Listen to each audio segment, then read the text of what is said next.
When you want to find the length of a vector, we typically use the Euclidean distance. So for a vector that begins at 0 and ends at x naught, y naught, the length of that vector is x naught squared plus y naught squared, and then you take the square root. And we're used to seeing that. This shows up in other places as well. And in signal processing, when you're performing the Fourier transform, it yields a complex result. And this is in the form of maybe a plus bj. J here is the imaginary number. To find the magnitude of this, we square a, add it to the square of b, and then take the square root. It turns out that taking the square root of any quantity requires a significant amount of computation in hardware. There is no simple step to get there. It's an iterative approximation that your computer must perform. When you're doing this once on a calculator, you don't notice the delay. But if you need to do it over and over again as part of a signal processing routine, it can really slow things down. Maybe we want, we're okay with a pretty close approximation of the result, and we don't need the exact result. If that's the case, what can we do? I would like to begin by noting that this quantity, the square root of x squared plus y squared, is the L2 norm of a vector. So that's just another way of saying it's the length of the vector using this standard Euclidean distance. But there are other norms that we could use. So the L2 norm of the vector xy is equal to the square root of x squared plus y squared.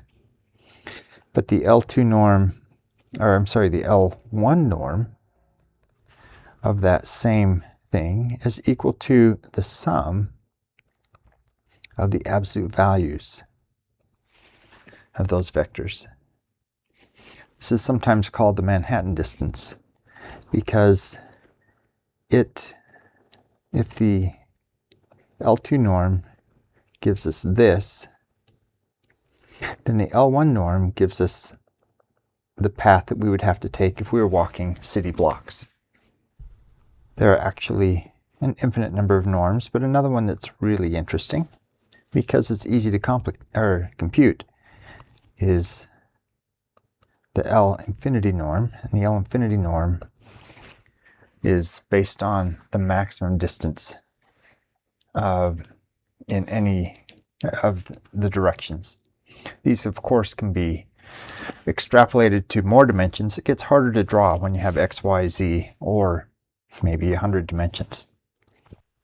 So one thing to note is that the L infinity norm of a vector, let's put v in there, is always less than or equal to the L2 norm of that vector, which is always less than or equal to the L1 norm of the same vector.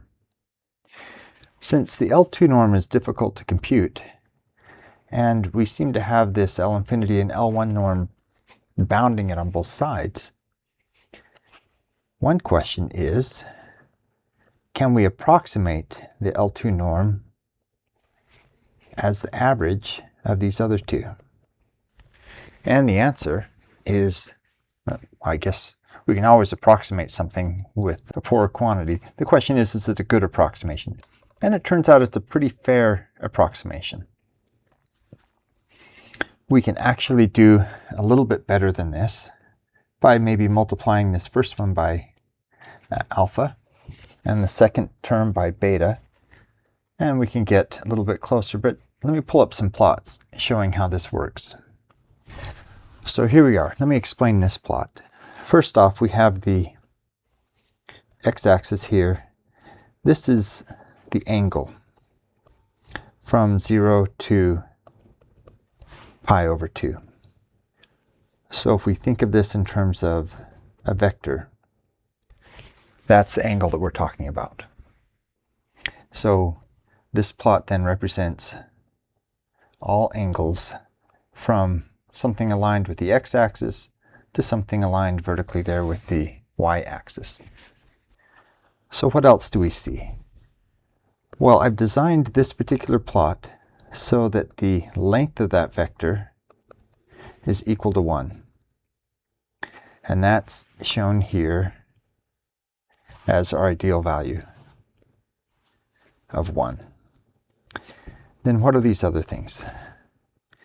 This green one here is the L infinity norm of the same vector.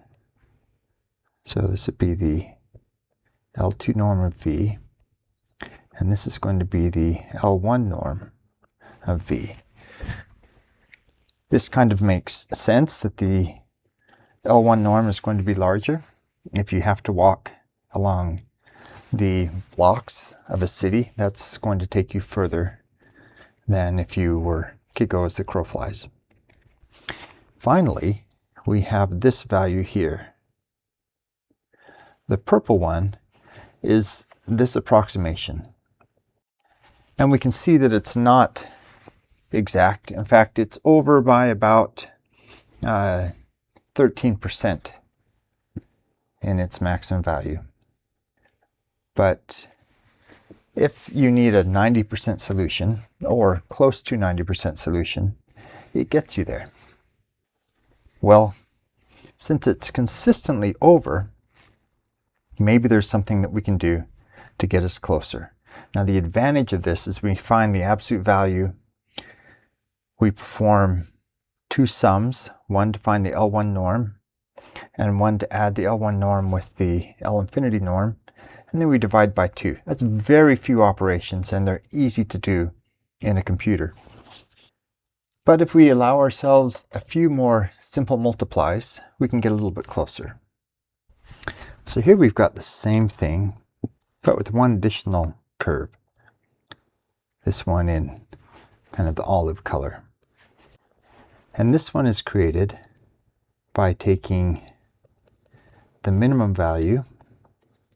I'm sorry, let's start with the max. It takes the maximum value plus 3/8 times the minimum value of the absolute value of x and y. And we can see that it's actually much closer. Is it the most efficient? Well, it all depends on what you're looking for. If you want to minimize the absolute error, we can actually choose something a little bit better. But the advantage of this is that there's a multiplication by an integer 3, which is quite easy to perform, and then a divide by 8, which in hardware is equivalent to just a arithmetic shift. So this is an extremely efficient approximation to the L2 norm, and it's pretty good. The worst it gets is to have an error of about 8%.